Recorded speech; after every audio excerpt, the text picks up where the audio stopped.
নতুন প্রবাসীদের জন্য আরবি ভাষা। যারা আরব দেশে আছেন, আজকের ভিডিওটি তাদের জন্য। খুব মনোযোগ সহকারে আরবি ভাষা শিখুন এবং চ্যানেলটি সাবস্ক্রাইব করুন। কাম ইয়াউম এর অর্থ কতদিন। কাম ইয়াউম এর অর্থ কতদিন। আমরা বলি কতদিন, আরবিতে বলতে হবে কাম ইয়াউম। এখানে কাম এর অর্থ কত, কাম এর অর্থ কত, ইয়াউম এর অর্থ দিন। কাম ইয়াউম এর অর্থ কতদিন। কুল্লু ইয়াউম, কুল্লু ইয়াউম এর অর্থ প্রতিদিন। কুল্লু ইয়াউম এর অর্থ প্রতিদিন। আমরা বলি কুল্লু এর অর্থ প্রতি বা সবগুলো। কুল্লু এর অর্থ প্রতি বা সবগুলো। ইয়াউম এর অর্থ দিন। কুল্লু ইয়াউম এর অর্থ প্রতিদিন। কুল্লু ইয়াউম এর অর্থ প্রতিদিন। কুল্লু সানা এর অর্থ প্রতি বছর। কুল্লু সানা এর অর্থ প্রতি বছর। আমরা বলি প্রতি বছর, আরবিতে বলতে হবে কুল্লু সানা। কুল্লু সানা এর অর্থ প্রতি বছর। এখানে কুল্লু এর অর্থ প্রতি বা কুল্লু এর অর্থ সব। সানা এর অর্থ বছর।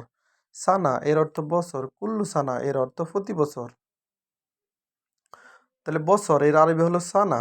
কুল্লু এর অর্থ প্রতি, তার মানে প্রতি বছর। কুল্লু সানা এর অর্থ প্রতি বছর।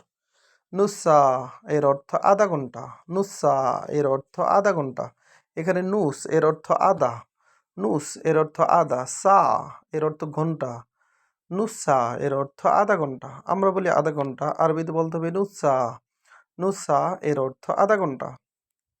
ইসমা এর অর্থ শুনো। ইসমা এর অর্থ শুনো। আমরা বলি শুনো, আরবিতে বলতে হবে ইসমা। ইসমা এর অর্থ শুনো। তাগিল এর অর্থ ভারী। তাগিল এর অর্থ ভারী। আমরা বলি ভারী, আরবিতে বলতে হবে তাগিল। তাগিল এর অর্থ ভারী বা ওজন বেশি, আরবিতে বলতে হবে তাগিল। তাগিল এর অর্থ ভারী। খাফিফ এর অর্থ হালকা। হালকা এর আরবি হলো খাফিফ।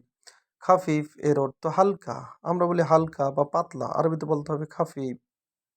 হাদাগাসির এর অর্থ এটা খাটো। হাদাগাসির এর অর্থ এটা খাটো।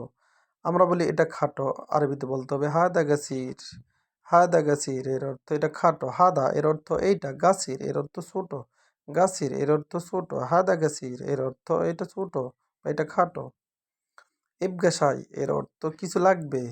এবগাসাই এর অর্থ কিছু লাগবে। এবগা এর অর্থ লাগবে। সাই এর অর্থ কিছু। এবগাসাই এর অর্থ কিছু লাগবে। আমরা বলি কিছু লাগবে বা কিছু প্রয়োজন, আরবিতে বলতে হবে এবগাসাই। এবগাসাই এর অর্থ কিছু লাগবে। কুল্লু সাই এর অর্থ সব কিছু। কুল্লু সাই এর অর্থ সব কিছু। এখানে কুল্লু এর অর্থ সব, তার মানে কুল্লু সাই এর অর্থ সব কিছু। সব কিছু এর আরবি হলো কুল্লু সাই। ইত্তেফাক এর অর্থ চুক্তি করা। ইত্তেফাক এর অর্থ চুক্তি করা। চুক্তি এর অর্থ ইত্তেফাক বা ইত্তেফাক এর অর্থ চুক্তি করা। ভিডিওটি ভালো লাগলে অবশ্যই সাবস্ক্রাইব করুন এবং শেয়ার করুন। পরবর্তী ভিডিও পাওয়ার জন্য অবশ্যই সঙ্গে থাকুন।